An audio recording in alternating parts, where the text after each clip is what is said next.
Hey man, what's going on? I'm so glad that we were able to actually get on this podcast and say, hey, because we went back and forth on actually scheduling it. I know we're both busy, so I appreciate you jumping on. If I know not everybody's heard about you, at least um, my huge circle that listens to this. So I wanted to see if you can kind of tell everybody a little bit about background about yourself as you got into real estate, as you bought those rentals that you did. I know you built up a massive portfolio over the course of like 5, 6 years. So talk to us a little bit about that, and then we'll jump into your journey now. Yeah, it was sort of funny back in 2000 or before the 2000s. This is like pre 9/11.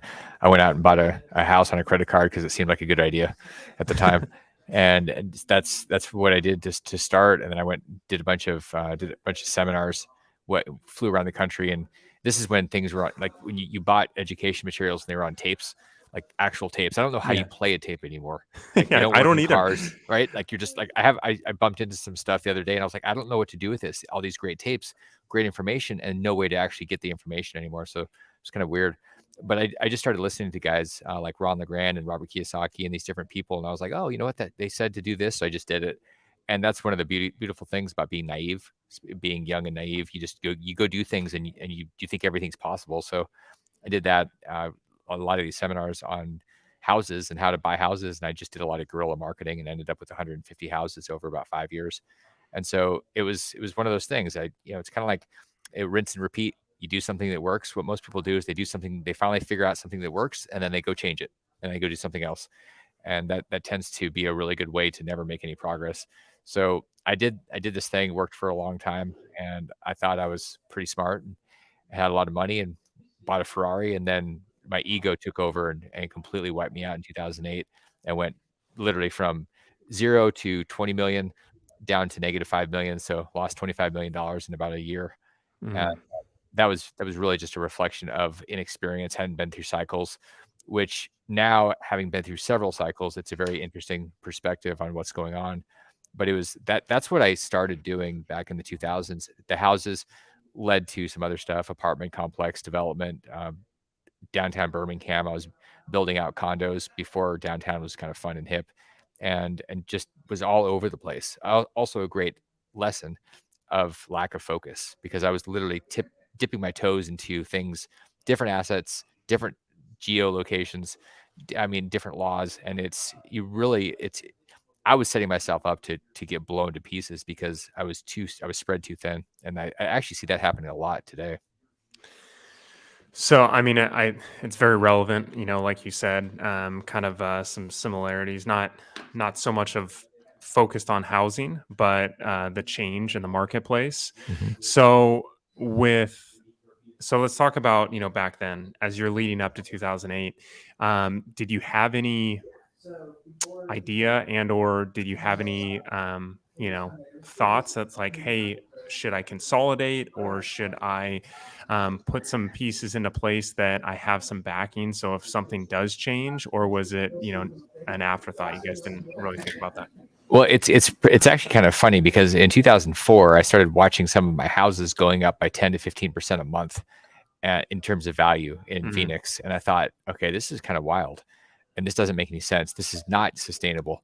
So I started selling the things off. I had rentals, and I would pop them out and sell them off, and cleared out everything over the next 2 years. And then what was really weird, makes perfect sense that I would do this. I felt FOMO. I was watching all these people that were still doing deals in 2006, and I thought, I'm missing out. So I was Yeah. smart enough to get out, but then I jumped back in, and then I said, well, not only am I going to buy some houses and flip some things, and I ended up doing 4 flips and lost money on all of them, and then I ended up doing these other development projects. And so instead of being trusting my instincts, I didn't have the experience, but my instincts said this is irrational, and the energy around everybody chasing things, borrowing money, buying 5 or 6 houses. It's like The Big Short. You watch the movie and you have all these Yeah. strippers that have like 6 houses and on these ninja loans, and it's like, wait, how is this happening? And Yeah. it was a free for all. And so that's I watched that process. When I look back and I go, the reason I did that is because I didn't have any experience. And I've watched people over the last 10, 12 years. This is their first go round in real estate. They have no other experience, and all they've known is a bull market. And I was like, Mhm. oh, this is not going to end well for most people. Yeah, I mean, what? Yeah, and you bring up some valid points. I mean, you get to a place, and I see it. It doesn't matter if you're in, a market that's kind of all over the place. You still hear like this podcast or a conversation about something that someone made $20 million on, 5 million, $20,000 on, and then all of a sudden it's like, why don't I go do that? And you're already doing, let's just say, wholesaling, and you're like, well, hold on, you're doing, you're building one business and then all of a sudden you're going to jump into flipping or, syndication. I know syndication in the past 5, 6 years has been, blown up because, evaluations and stuff like that have changed so quickly. I've had multiple conversations with other guests that it's like, that really we'll find out here in the next couple of years, like how this shakes out, especially evaluation wise. And maybe you can speak to that too. Is you see a lot of people and they get into it. And then I just, personally have a friend that kind of got soured on well, not didn't get soured. He's really losing some money on, and some other people that he got an investment on a syndication. And the syndicators have only been in 3 years, 5 years, and like 6 years. So they don't really have, you know, any experience on a changing market. And that, I mean, this is rare, but the complex burnt down half of it, and they're how the debt structure, they're not be able getting money back from the bank to actually fix it up, to put it back on the market, or even get it to, market to rent it, and they're going to lose it. I think a lot of people are learning all the things that they didn't know. They're realizing how much they didn't know, and what there a few years ago. I was on a call with a guy, and I'd seen him over the previous years promoting different things, and he was on this call, and he was talking about his real estate and how it's great and how he's making all this money, and I said, I'm really curious. So like, how long have you been doing this? And he said 3 years. I've been just consistent for 3 straight years. And I was thinking, everybody that's listening to you is going to get hammered. And years later, here we are, and everybody got hammered because he shifted from that into crypto, back into real estate. He's all over the place. He's an opportunist, and I love opportunity, but I also have a distinct suspicion around anybody that has 3 years of experience or four or five. And one of the things about syndication that we've seen is people will latch on to other people's track records, and they'll say, I've got 1,500 doors, and I've got combined 752 years of experience with my team. And I go, you literally went to a webinar or a seminar last weekend, and now you've got 1,500 doors and a millennia worth of experience. And so you have to go a little deeper. You have to actually ask. I always like to look at people, the way they structure deals. I'll say, okay, so how much real money do you have in? Not like 50% of the fees you're getting day one that you're putting back in. That doesn't count. Like, how much Mhm. do you really have in? Who's living on in the area? Like, I want to know the real deal about these things.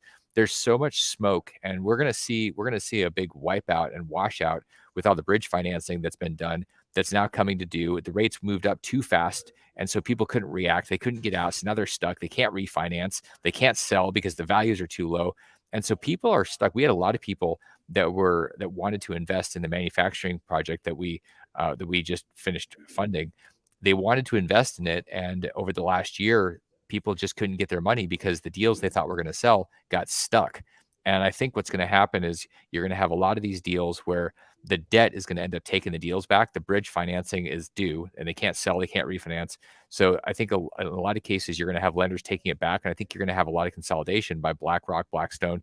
They're going to start scooping these things up as rates stay where they are. And then my theory, and we'll see if I'm right or wrong, in a couple of years, you're going to see rates drop back down, and you're going to have the big institutions that have consolidated assets that are going to then use debt at very low numbers, because right now they're going to scoop things up, and they're going to obliterate most of the naive population that's been investing, thinking they knew what they were doing. But what they were doing is they were chasing a runaway bull train. Mhm. Yeah. Yeah, and I mean, when money's good and money's easy to get, it's it feels like everybody's winning, and they are, Yeah. and it feels like, the train's not going to stop. But even if it stops in a different area of economy, if it's, Bitcoin crashes or, whatever that may be, and some stuff changes, like the Fed said, hey, we gotta, go ahead and now raise rates or whatever that may be, that's what is going to put the brakes on the train. if it's only a little bit or it's a lot. I mean, I know it's not, smashed completely. So now you see, okay, well, people are starting to say, well, like you said, bridge loans and stuff like that coming due at, let's say, 12 months. There's people that are making, these bridge loans. It's 12 months. And then all of a sudden, what are they going to do in 12 months? Well, I can tell you from experience in 2007, 2008, when I had all my stuff going on. In 2008, I had 7 projects that I was working on simultaneous, and they started getting a little bit shaky in 2007. In 2008, they started getting really shaky, and I was feeding them until I ran out of money and all my credit lines. And I think you're gonna see a lot of the same things because people don't want to acknowledge that they have a problem. There are people that have claimed a perfect track record for 10, 12, 15 years that are now doing cash calls. That is no longer a perfect record. And cash calls are rational when things change out of your control or sometimes even within your control. I think you're going to see a lot of that. The smartest people are going to say, okay, here's reality. Here's where we are. We've got a problem, and they're going to acknowledge it. I was not that. I was too young and naive to be able to say, okay, I got a problem. And so I just kind of ignored it and punted. And I think a lot of people are doing that with their credit cards, for example. They're saying, okay, we're just going to keep spending and living our lives as normal, which is why you can see credit card debt is at an all-time high. And people Mhm. are they're not going to live in reality until literally reality is cut off from them. Like they have no more oxygen. Their credit lines are out, their cash is out. So it's unfortunately it doesn't really help you if you just prolong the problem. You're not acknowledging it and fixing it. And it's really great once you do, you can actually change everything. But I see a lot of people living in a state of denial right now. Yeah, I mean, and people are still reeling off the past 2.5 years. It takes 12 months or so to people to actually say, okay. I mean, granted, they know and they realize what's going on, but at the same time, it takes a little while for people to adjust and say, yeah, I got to reposition myself. Um, Damon, speaking of what you went through, and then when you went through 2008 and everything got wiped out, how did you get back on your feet? Well, I can tell you when you get wiped out like that, from my experience, it's not something where you say, "Okay, that was terrible," and you get going again. It took a number of years for me to even be emotionally or spiritually ready to get back in the game in any form. One of the big questions I asked myself is why, why am I doing what I'm doing? Is it like I learned all this stuff? I went through a lot of coaching, a lot of therapy, and I got clear on a lot of things. And I said, okay, I can learn. I have a ton of lessons that I've learned here. I can go back out and make a bunch of money. Is that is that the purpose? And it Mhm. really was in the 2000s when I was out there making all that money, the tens of millions of dollars. It was really about how many more cars, how much more cash.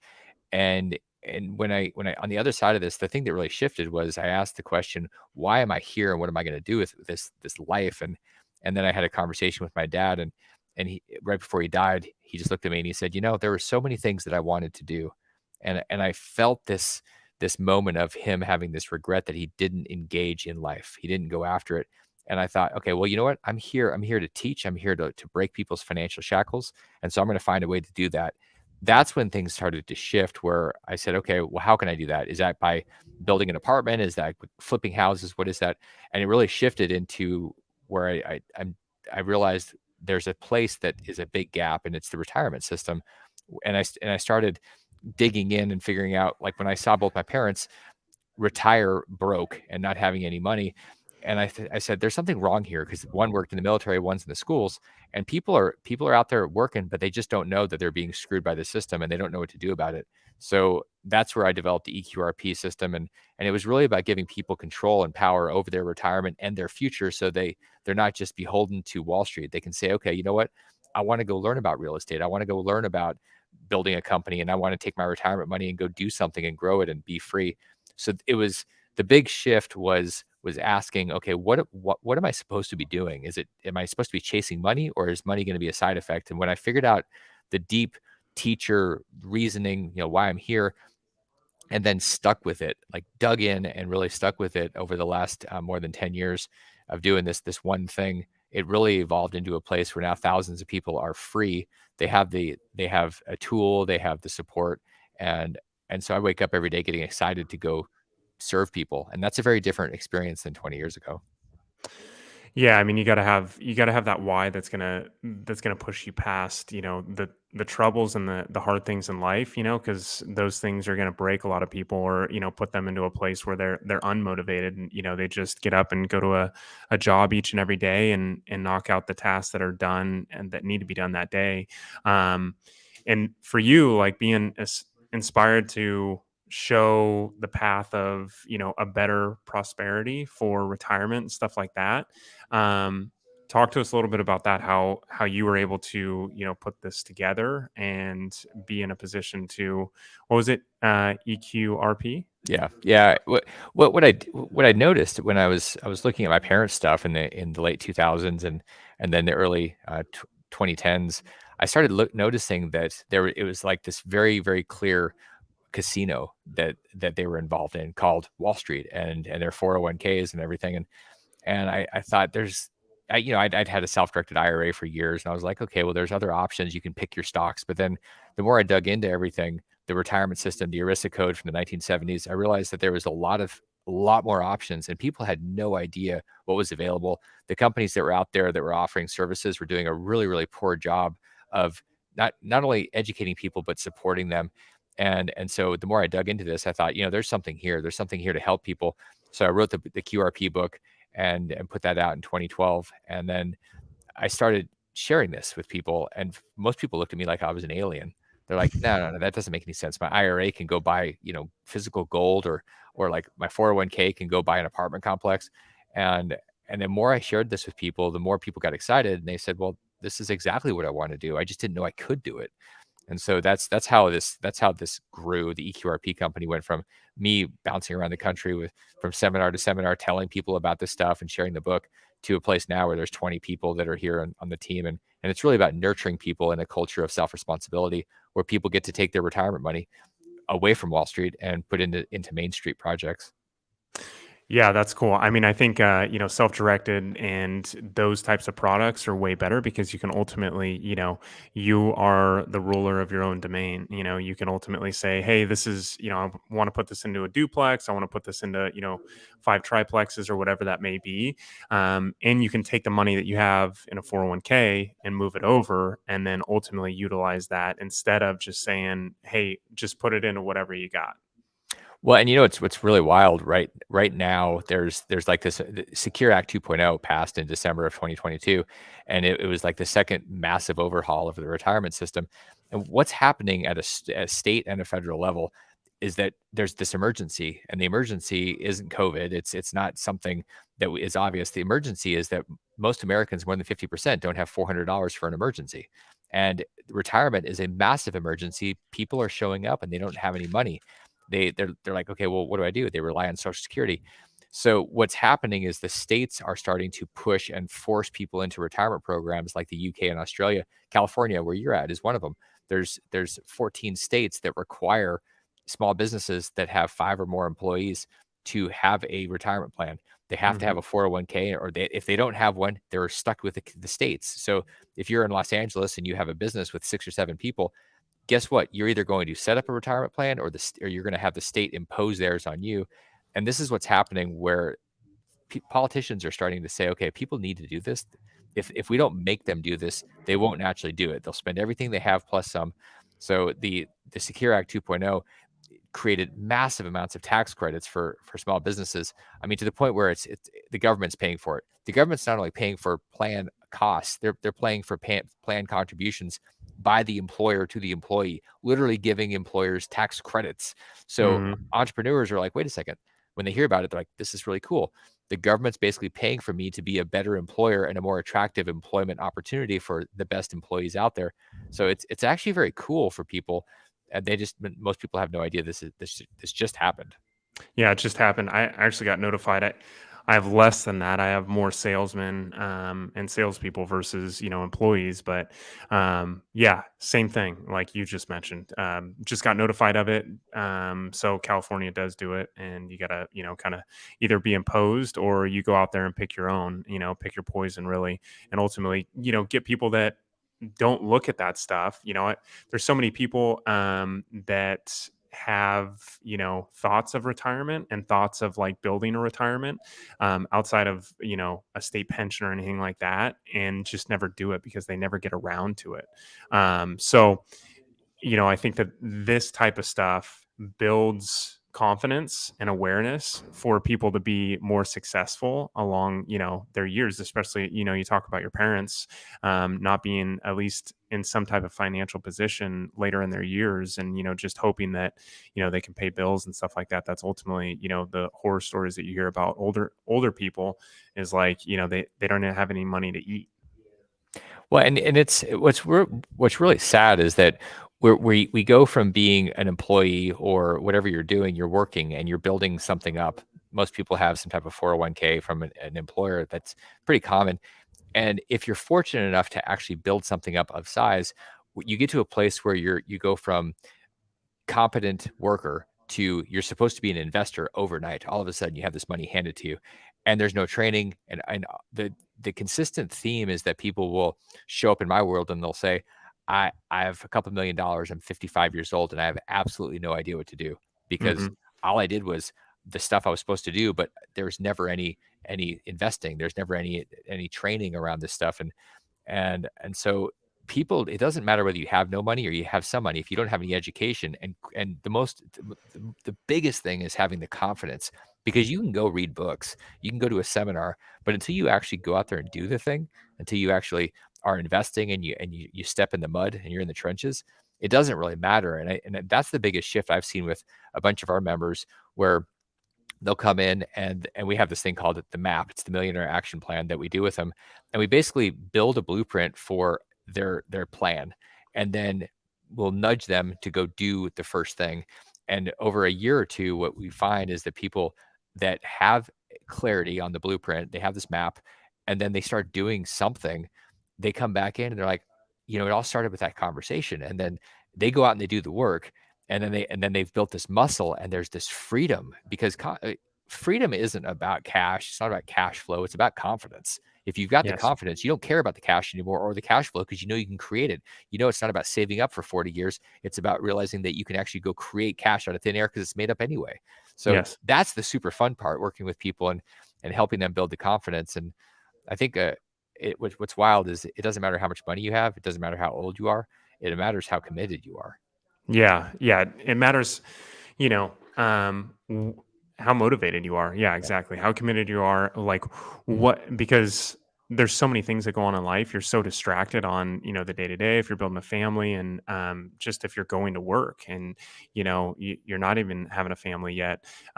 There's so many distractions on a day to day, especially now with the last 10 to 15 years of social media that's really come into play.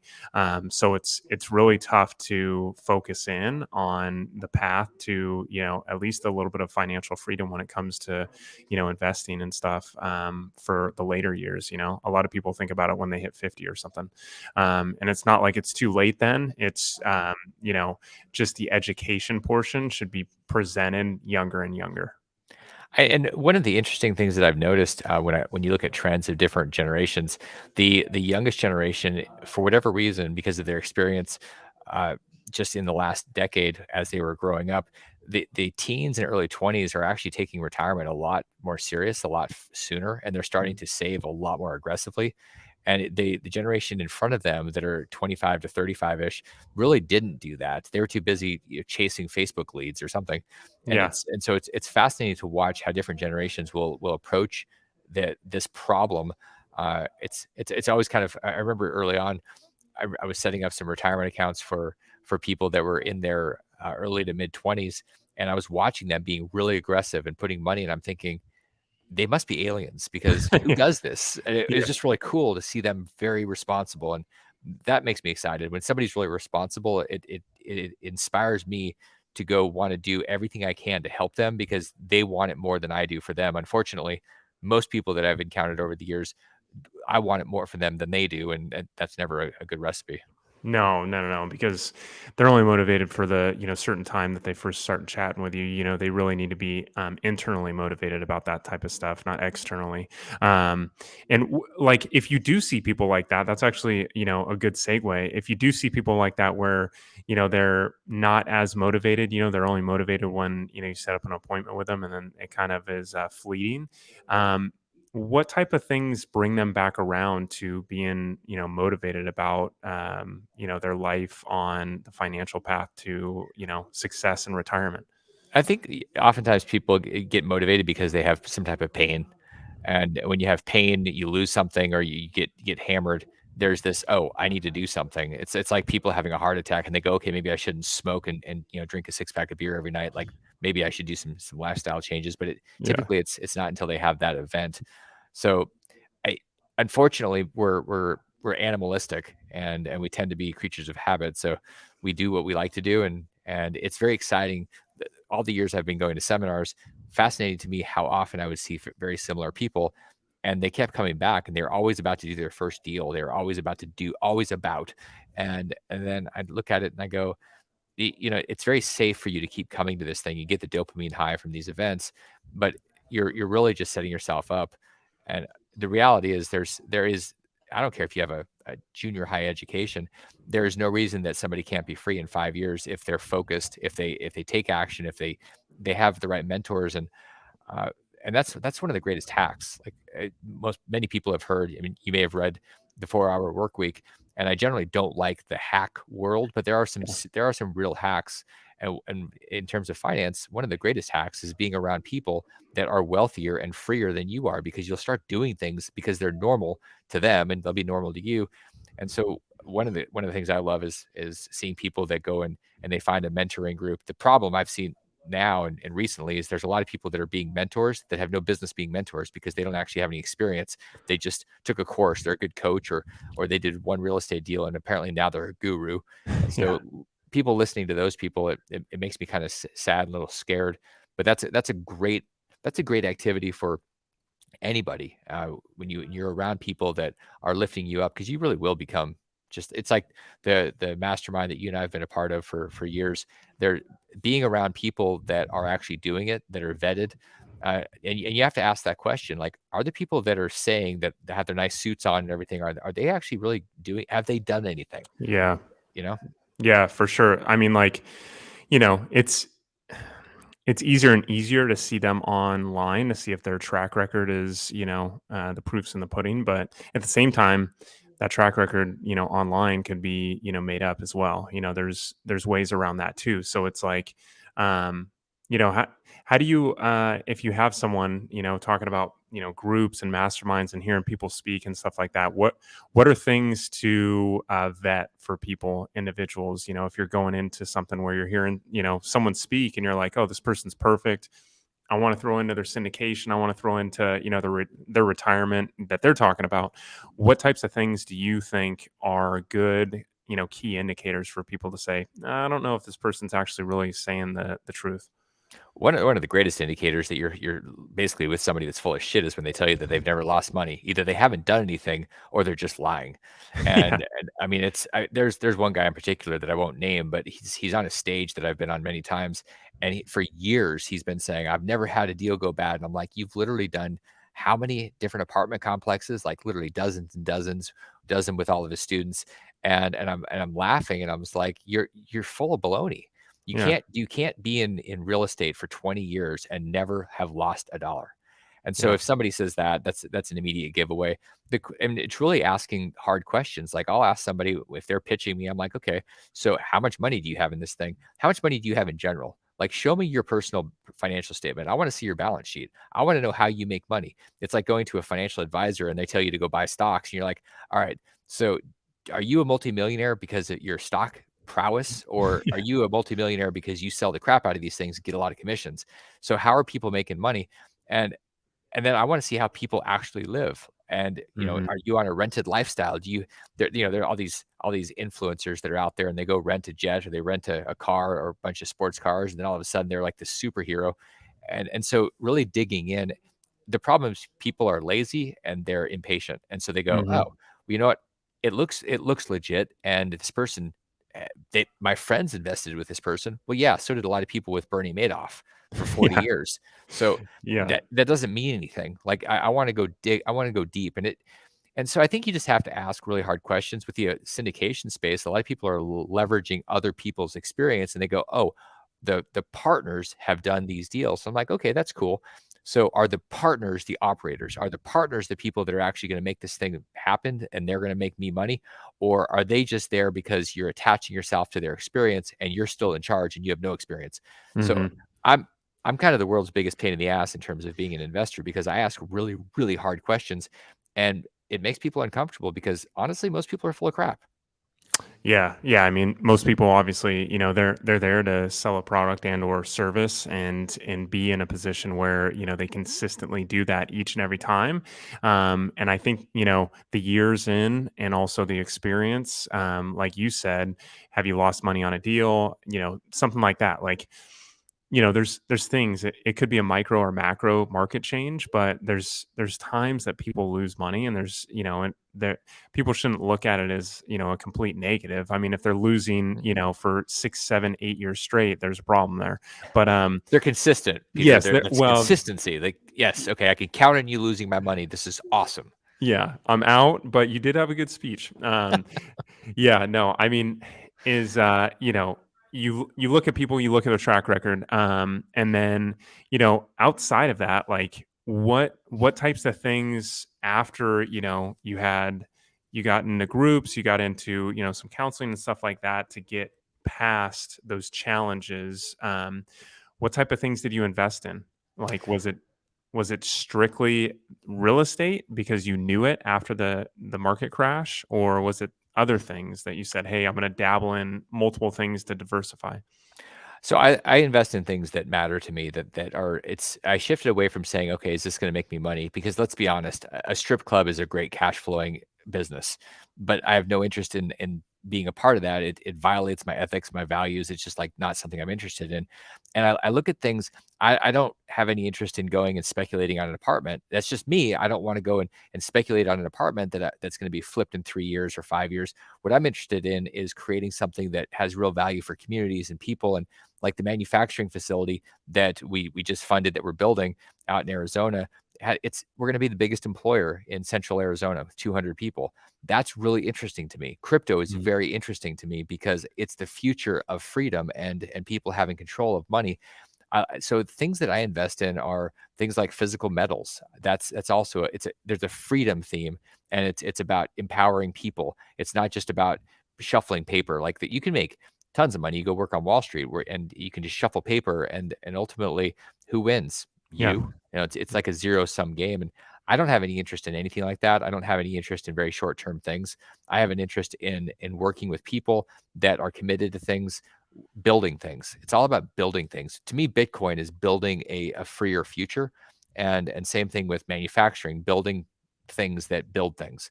So that's the stuff that I care about. And when you get really clear about the things that you really that you have passion about, it's a lot easier to say no to things because you're like, no, that doesn't fit me. And I think that Mhm.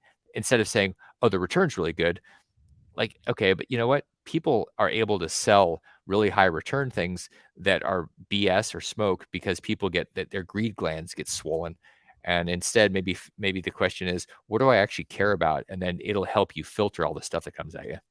Yeah, yeah, yeah. I mean, um, being passionate about one to two things and really, diving deep on that. I think that, going back to our, conversation a little bit ago is, the shiny object syndrome. You want to make sure that you stick within your lane, and maybe there's a couple of nuggets that you add on there, and things that you add into that business, active or passive, to get you into a place of being financially free when you either retire or before you retire.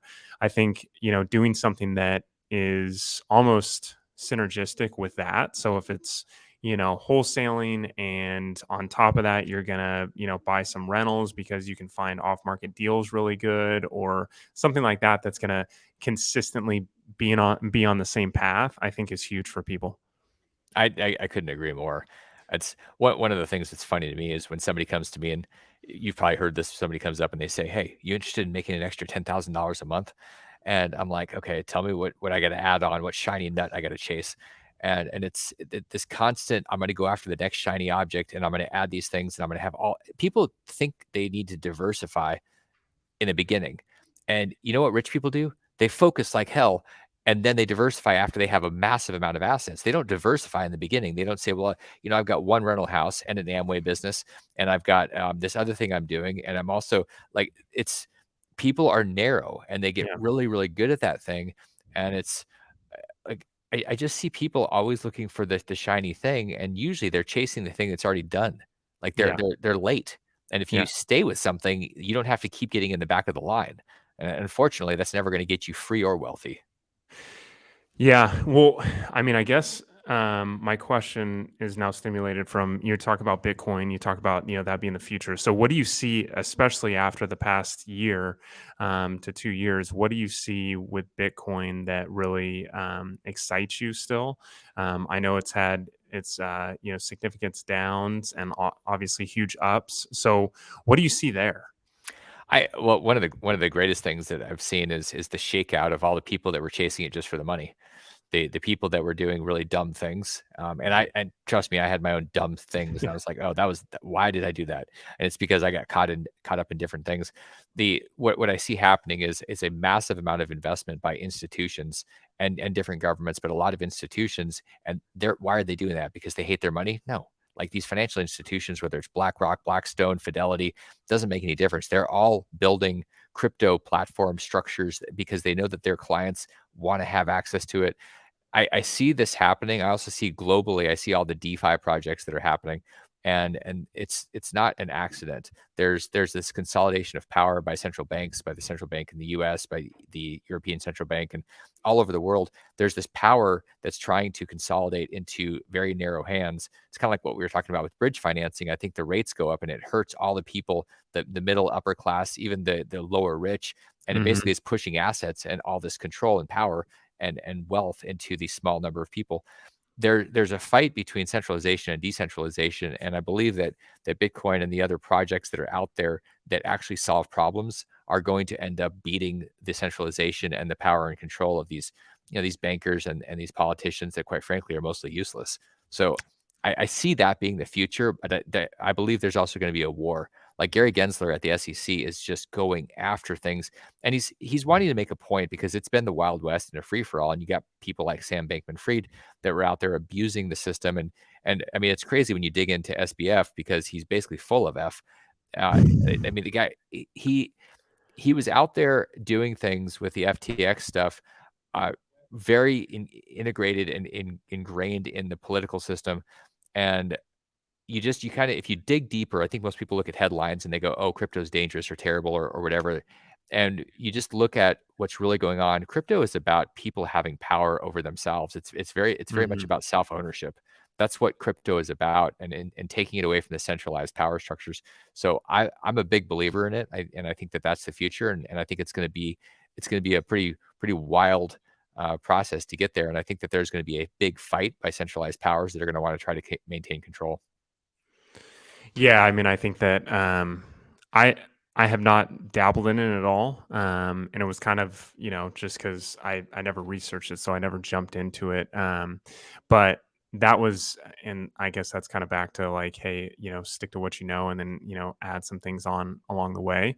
But I like your take on where you see it going, especially decentralization and everything else. Like, I think that if you see it being in the wild wild west, someone coming in and saying like, hey, let's correct this, where do you see it going in the next 5 to 10 years? You know, I think we're gonna have a lot of institutional, fundamental, like just structural changes that over the next 10 years, things are going to change because we have exponential growth with technology. Uh, it's it's hard for us as humans to imagine things that are exponentially changing because we are linear beings. Biologically, Mhm. we're linear. Things happen it's like they grow 5 or 10% or 2%. Like, we don't evolve that fast, but technology, because the microchip is evolving so fast, like, for all practical purposes, we're going to eliminate sickness, like with like Joe Lonsdale at Palantir talks about this. We were actually, it was a GoBundance call a couple Hmm. of years ago, and he was talking about this stuff, and he's like, the stuff that's the breakthroughs in medicine over the next 10 years are going to change everything. And same with money. The technology of money it's really changing, because the network effect, so many people can adapt and adopt things so quickly, and then it spreads like a true virus, not like Yeah. whatever the heck happened in, globally with this corona thing. Yeah. But so what do I think is going to happen in the next 5 to 10 years? Things that you can't even imagine. Like, are we going to be going away from gas powered vehicles and have autonomous vehicles that aren't even owned by us, and they're gonna be tokenized? Probably. Like, Yeah. all these things are happening. So the most dangerous thing is to be fixated on what you think you know, because what you know that may even be true today could very well be uh, false in 5 Yeah. years. Yeah. Completely false, like, it actually doesn't exist. And I think that it's important to be around people that are challenging status quo, that they're really challenging things, from money to medicine. All the different things need to be looked at from a different vantage point, and that's one of the values of being around people and masterminds, and people that are out there doing and shaking. You're gonna get that perspective, because I don't know what it's gonna look like in 10 years, but I guarantee you it's gonna look way different than it does today. Even though you're gonna have the fall and the summer, the winter and the spring, you're gonna have the same seasons. Yeah. You are gonna have a very different structure, socially, environmentally, like, guaranteed. We This is going to be the fastest change that we've probably ever had in human history. In fact, I'd be willing to bet on it. So I'm trying to learn as fast as possible, and I think that that's the most valuable thing you can do, is keep learning as fast as possible, and be willing to be wrong. And if you do that, your ego won't let you get run over like mine did in 2008. Yeah, I mean, I think with Chat GPT and everything else that's changing the world honestly on a weekly basis.